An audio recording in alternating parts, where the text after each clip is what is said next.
Hello price lord. ಕೆಲವು ಜನರಿಗೆ question ಇರ್ತೈತೆ ಏನಂತಂದರೆ, ನಾವು ಮಕ್ಕೊಂಡು ಪ್ರೇಯರ್ ಮಾಡ್ಬೋದಾ ಅಂತೇಳಿ. ಸೊ ಇವತ್ತು ನಾನು ನಿಮ್ಗೆ ಆನ್ಸರ್ ಕೊಡ್ತೀನಿ, ಮಕ್ಕೊಂಡು ಪ್ರೇಯರ್ ಮಾಡ್ಬೋದಾ ಅಂತೇಳಿ. ಸೊ ದ ಆನ್ಸರ್ ಈಸ್, ಅದು ನಿಮ್ಮದು ಮೇನ್ ಪ್ರೇಯರ್ ಆಯಿತು ಅಥವಾ ಜಸ್ಟ್ ಪ್ರೇಯರ್ ಆಯಿತು ಅಂತಂದರೆ, ನಾವು ಮೇನ್ ಪ್ರೇಯರ್ ಮಾಡ್ತೀವಲ್ವೋ ದಿನದೊಳಗೆ ಒಂದ್ಸಲ ಮೇನ್ ಪ್ರೇಯರ್ ಇರ್ತಿತ್ತಲ್ಲ, ಸೊ ಆ ಒಂದು ಪ್ರೇಯರ್ ನೀವು ಮಕ್ಕೊಂಡು ಮಾಡ್ತೀನಿ ಅಂತಂದರೆ, no, the answer is no, you cannot do like that. The main prayer ಏನಿರ್ತೈತೆ ಅಂದರೆ, ಅದು ನೀವು ದೇವರ ಸನ್ನಿಧಾನಕ್ಕೆ ಹೋಗಿ ಕೂತ್ಕೊಂಡು ಮಾಡಬೇಕಾಗ್ತೈತೆ. ಯಾಕೆಂದರೆ ಅದು ನಾವು ದೇವರಿಗೆ ಕೊಡುವಂಥ ರೆಸ್ಪೆಕ್ಟ್. ಓಕೆ, ಹಾಗೆ ಸುಮ್ಮನೆ ಮಕ್ಕೊಂಡಾಗ ದೇವ್ರ ನೆನಪಾಗತ್ತಾರೆ, ಹಾಗೆ ಏನಾರು ಹೇಳೋದೈತಿ, ಪ್ರೇಯರ್ ಮಾಡೋದೈತೆ ಅಂದ್ರೆ ಆ ಥರ ಮಾಡ್ಬೋದು.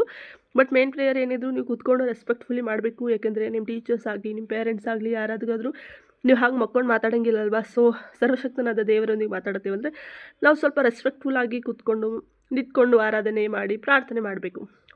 But in certain conditions like you are completely bedridden, ಅಥವಾ ಯಾರಾದರೂ ಭಾಳ ದಿನದಿಂದ ಆರಾಮಿಲ್ಲ, ಅವ್ರು ಹೇಳೋಕ್ಕಾಗಿಲ್ಲ, ಸೊ ಅವ್ರು ಅಂಥವ್ರು ಮಕ್ಕೊಂಡ್ರೇ ಪ್ರೇಯರ್ ಮಾಡಿದರೆ ನಡೀತೈತಿ, ಏನೂ ಪ್ರಾಬ್ಲಮ್ ಇಲ್ಲ. ಬಟ್ ನಾವು ಹೆಲ್ದಿ ಆಗಿರೋರು, ಎದ್ದು ಕೂತ್ಕೊಂಡು ಮಾಡಲಿಕ್ಕೆ ಶಕ್ತರಾಗಿರ್ಬೋದು, ಎದ್ದು ಕೂತ್ಕೊಂಡು ನಿಂತ್ಕೊಂಡು ದೇವರಿಗೆ ನಾವು ಪ್ರಾರ್ಥನೆಗಳನ್ನು ಮಾಡಬೇಕು. So depends upon your conditions. ನಾನು ಹೇಳಿದೆ ಮಕ್ಕೊಂಡು ಪ್ರೇಯರ್ ಮಾಡಬಹುದು, ಆದರೆ ಈ ಕಂಡೀಷನ್ಸ್ ಇದ್ದಾಗ, ಆಮೇಲೆ ಮೇನ್ ಪ್ರೇಯರ್ ಇದ್ದಾಗ ಕೂತ್ಕೊಂಡು ಮಾಡ್ಬೋದು. ಹಾಗೆ ಮಕ್ಕೊಂಡಾಗ ದೇವ್ರ ನೆನಪಾಗತ್ತಾರೆ.